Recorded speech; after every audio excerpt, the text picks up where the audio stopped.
قل لمن ما في السماوات والأرض قل لله كتب على نفسه الرحمة ليجمعنكم إلى يوم القيامة لا ريب فيه الذين خسروا أنفسهم فهم لا يؤمنون وله ما سكن في الليل والنهار وهو السميع العليم قل أغير الله أتخذ وليا فاطر السماوات والأرض وهو يطعم ولا يطعم قل إني أمرت أن أكون أول من أسلم ولا تكونن من المشركين قل إني أخاف إن عصيت ربي عذاب يوم عظيم من يصرف عنه يومئذ فقد رحمه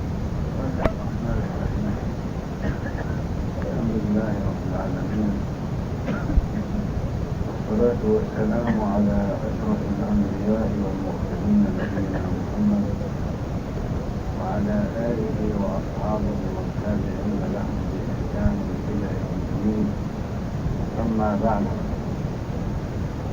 فهذه السورة سورة الأنعام كما ذكرنا في أولها أنها مكية والسور المكية من صفاتها تثبيت العقيدة عقيدة التوحيد عقيدة لا إله إلا الله فلذلك يأمر الله جل وعلا نبيه محمدا صلى الله عليه وسلم أن يخاطب قومه الذين أنكروا ربوبية الله وانفراده بالإلهية فأمره أن يقول لهم لمن ما في السماوات والأرض أجابوا وإلا فبين لهم قل لله. هذه الآيات التي سمعتموها هي كلها تنصب على محور واحد هو التعريف بالله وأنه جل وعلا هو المستحق للعبادة. النبي صلى الله عليه وسلم يأمر قومه إذا كانوا يترددون في انفراده بالإلهية فعليهم أن يجيبوا ما في السماوات وما في الأرض لمن؟ إن كانوا عقلاء سيقولون لله كما مر في آيات أخريات، وإن ترددوا أو تريثوا فأجبهم أنت وقل لله. ما في السماوات ملكه لله وتدبيره لله ومآله إلى الله، ليس للأصنام ولا للأوثان شيء في ملكية هذه الأشياء. وقال جل وعلا كتب على نفسه الرحمة. تبارك وتعالى هو الرحمن الرحيم وكتب على نفسه الرحمة، وهذا كرم الله جل وعلا وفضله وإحسانه على خلقه، ويرحم عباده، وأنزل من رحمته جزءا 100 جزء يتراحم بها العباد، وادخر عنده 99 ليوم القيامة. وهذا من البشارات من كان يستحق الرحمة. ثم قال جل وعلا ليجمعنكم إلى يوم القيامة لا ريب فيه. ليجمعنكم إلى يوم القيامة. يقولون إذا متنا وكنا ترابا وعظاما أئنا لمبعوثون أو آباؤنا الأولون. يعني الآباء والأجداد والأولاد الذين سيأتون، يقول محمد ونقول عليه الصلاة والسلام كلهم يبعثون ويجمعون. الله تعالى يرد عليهم ويقول لا يجمعنكم، وجاء باللام للقسم، أي والله لا يجمعنكم إلى يوم القيامة. في يوم القيامة تجتمعون الأولون والآخرون في صعيد واحد بين يدي الله جل وعلا، ويحاسب كلا بعمله. يوم القيامة هذا اليوم لا ريب فيه، لا شك فيه، يقين، ولا يشك فيه أهل الإيمان. وإنما الذين يوجد عندهم الشك والريب هم أهل الزيغ والكفر، الذين عبر عنهم بقوله الذين خسروا أنفسهم فهم لا يؤمنون. الذين خسروا أنفسهم عندهم شك وعندهم ريب، هل في يوم ثاني ولا ما فيه؟ يقولون فيه ما هو أكيد. هؤلاء خسروا أنفسهم، هم الذين خسروا. والخسارة ليست سهلة، ليست خسارة مال أو خسارة منصب أو جاه، بل خسر نفسه. هذه النفس التي خلقت في أحسن تقويم وفيها العقل وعاشت أياما وسنين هي التي خسرها صاحبها. لماذا؟ لأنه لم يؤمن بيوم القيامة ولم يعرف بهذا اليوم ما فيه، فحينئذ مآله في الآخرة إلى النار، وحينئذ فهو في خسارة. قال جل وعلا أيضا مسألة أخرى في إثبات استحقاقه الإلهية وتفرده بها، وله ما سكن في الليل والنهار. له أي لله، لأن هذا معطوف على قل لمن ما في السماوات والأرض، قل لله. كذلك لله ما سكن في الليل والنهار. يقال سكن الشيء إذا كان يتحرك. أحيانا يأتي في لغة العرب الاكتفاء بأحد النظيرين، بدلا من أن يقول وله ما سكن وتحرك في الليل والنهار، قال وله ما سكن في الليل والنهار، واكتفى بالسكون عن الحركة ولم يذكر الحركة، لأن الذي يسكن أكثر من الذي يتحرك. فهناك أشياء ساكنة لا تتحرك، وإلا فكل متحرك يسكن. كل متحرك من ذوات الأرواح والنباتات ونحوها تتحرك، لكنها يأتيها وقت تسكن، أي تهدأ وتطمئن من السكنى أو من السكون، وكلاهما معنى صحيح. وله ما سكن في الليل والنهار. بعض الأشياء سكنها في الليل مثل غالبي ذوات الأرواح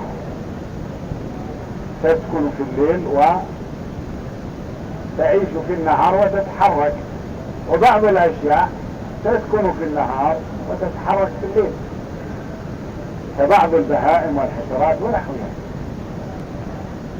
كله لله، الذي يسكن في الليل والذي يسكن في النهار كلها لله، بما فيها أنتم يا أيها الكفار، يا أيها المنكرون بوحدانية الله. وإذا كان الله جل وعلا له هذه الأشياء حينئذ هو الذي يستحق أن يعبد.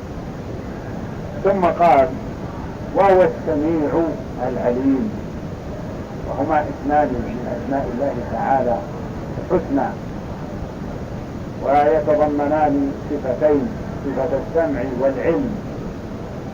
فالله تعالى يسمع سمعا حقيقيا يليق بجلاله وعظمته، لا يشبه سمع المخلوقين، كما قال جل وعلا ليس كمثله شيء وهو السميع البصير.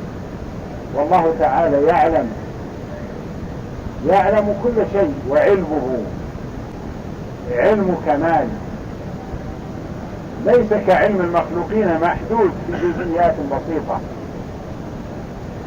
فهو جل وعلا عالم الغيب والشهادة، علام الغيوب، لا تخفى عليه خافية. وهذا تنبيه من يتردد في الإيمان بما سبق. يجب عليك أن تعلم أن الله هو المالك لهذه الأكوان، وأنه يسمع ومما يسمعه أصواتك، ويعلم ومن علمه أحوالك، فليس لك أن تتردد في هذا الأمر. كان النبي صلى الله عليه وسلم ينبه قومه لهذه المسائل الأساسية. قد ورد عن ابن عباس رضي الله عنهما أنه قال: سئل رسول الله صلى الله عليه وسلم عن الوقوف بين يدي رب العالمين جل وعلا هل فيه ماء؟ قال: والذي نفسي بيده إن فيه لماء، إن أولياء الله ليردون حياض الأنبياء، ويبعث الله تعالى 70,000 ملك في أيديهم عصي من نار يذودون الكفار عن حياض الأنبياء.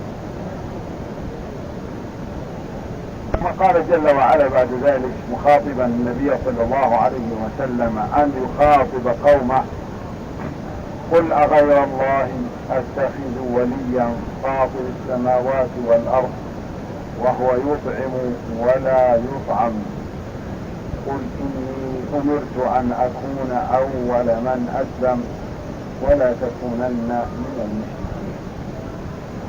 بعدما رأيتم من الآيات الواضحات هل أتخذ وليا غير الله؟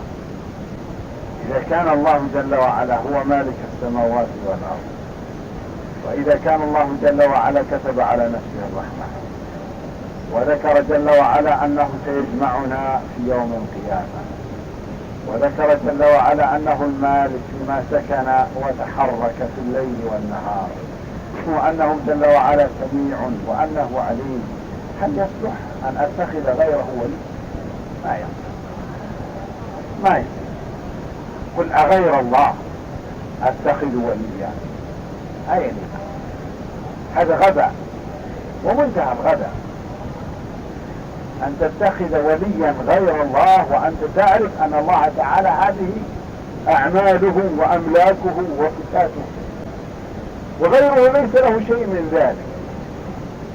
هل أترك هذا القادر المالك المتصرف السميع العليم وأذهب لمن ليس له من الأمر شيء؟ ما يعمل هذا إلا الأغبياء والمغفلون.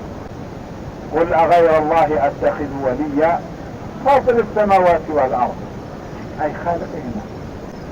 الله تعالى هو فاطر السماوات والأرض، بمعنى خالق السماوات والأرض.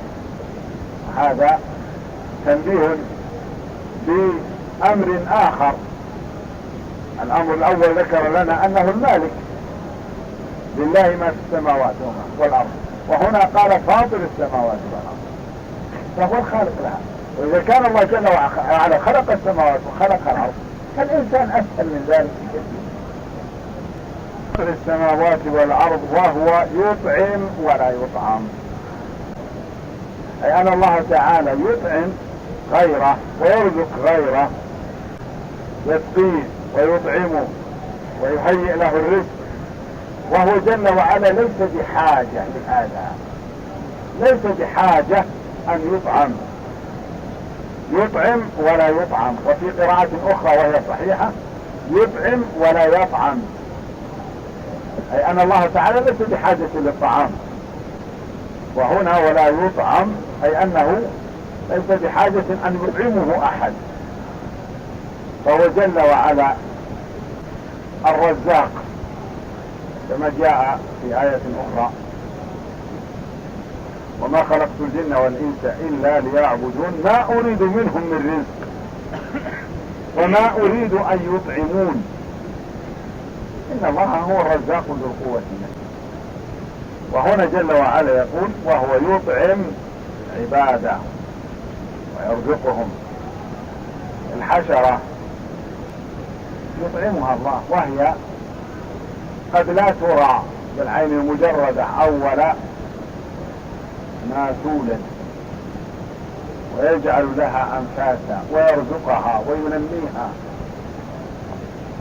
وهكذا كان الإنسان في بطن أمه نطفة ثم علقة ثم مضغة ثم عظام ثم يكسو العظام لحم ثم ينفخ فيه الروح ويصير شيئا آخر، خلقا آخر. فتبارك الله أحسن الخالقين. ويجلس في بطن أمه يعيش ويتحرك ويلعب مدة 19 أشهر، وفي وقت الله تعالى هو الذي حدده يريد أن يخرج للأرض ويعيش مع الناس، يعمل هذا ويدري به ويصرفه ويوصل إليه النفس من خلال قنوات محددة لا يستطيع أحد أن يقوم بها. وهو يطعم ولا يطعم. قل إني أمرت أن أكون أول من أسلم. قل يا محمد إني أمرت أن أكون أول من أسلم من هذه الأمة. وهو عليه الصلاة والسلام هو أول من أسلم من هذه الأمة، وهو الذي دعا الناس إلى الإسلام. ولا تكونن من المشركين الذين عبدوا اللات والعزى ومنات وعزاف ونائلة وجعلوا حول الكعبة 360 صنم يطوفون بها. لا تكونن من المشركين، وإنما كن من أسلم وجهه لله وهو محسن. كن ممن استسلم لله وسلم أمره لله وأذعن بأوامر الشرع وانقاد لها، وقد فعل عليه الصلاة والسلام. قل إني أخاف إن عصيت ربي عذاب يوم عظيم. أي قل لهؤلاء القوم الذين جاءوا إليه وقالوا تريد مال نعطيك أنفس الأموال، تريد نساء نزوجك بأجمل النساء، تريد منصب نجعلك ملك علينا، لكن لا تسفه أحلامنا ولا تسف آلهتنا. هكذا قال له قومه. فالله تعالى يأمره بأن يقول لهم قل إني أخاف إن عصيت ربي عذاب يوم عظيم. هذه ليست مطالب. أنا لا أريد أشياء دنيوية أو أشياء مادية، إنما أريد أن يكون الدين لله. إذا أنني انقدت لما تقولون فإني أعصي ربي، ومعصية الله تعالى تكون سببا في استحقاق الإنسان للعذاب، وهذا العذاب ليس سهل، ليس هين، بل هو عذاب عظيم، وهو عذاب يوم القيامة. قل إني أخاف إن عصيت ربي عذاب يوم عظيم. من يصرف عنه يومئذ فقد رحمه، من صرف عنه العذاب في ذلك اليوم العظيم فهذا من رحمة الله تعالى وفضله. والإنسان الذي يوفقه الله جل وعلا للبعد عن أسباب استحقاق هذا العذاب هي النعمة الكبرى. من يصرف عنه يومئذ أي من يسلم من العذاب في يوم القيامة، وذلك الفوز المبين، أي أن السلامة من العذاب في ذلك اليوم فوز بين، ليس فوزا سهلا أو يسيرا أو لذته تنتهي في أيام أو أسابيع أو شهور أو سنوات. هذا فوز عظيم، فوز بين فارق بينه وبين أنواع المفازات الأخرى في نواحي الحياة. هذه الآيات التي سمعتموها كلها تصب على التعريف بالله جل وعلا، الدعوة إلى إثبات ألوهية الله واستحقاقه للعبادة، وهذا يستلزم الانقياد والاستسلام لأوامر الشارع واتباع النبي صلى الله عليه وسلم. وتلاحظون أن الله تعالى كرر كلمة قل في هذه الآيات التي سمعتموها مرة. قل لمن ما في السماوات والأرض، قل لله. ثم قال جل وعلا قل أغير الله أتخذ وليا، قل إني أمرت أن أكون أول من أسلم، قل إني أخاف إن عصيت ربي عذاب يوم عظيم. وهذه الأوامر التي وجهها الله تعالى للنبي صلى الله عليه وسلم تعني التأييد لما يدعو إليه وتقوية إيمانه وحجته أمام أعدائه الذين كانوا يسخرون منه عليه الصلاة والسلام ويهزؤون به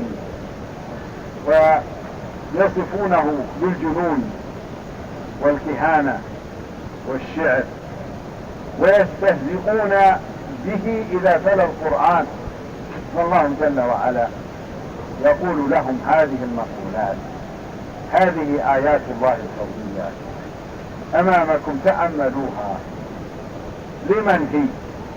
ليست لا للات ولا للعزى ولا لغيرها، إنما هي لله الذي بيده الأمر والتدبير وإليه مرد الأمور، هو الله جل وعلا.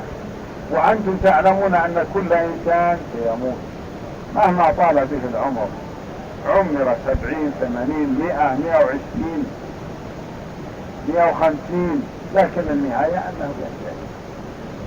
إلى أين يذهب؟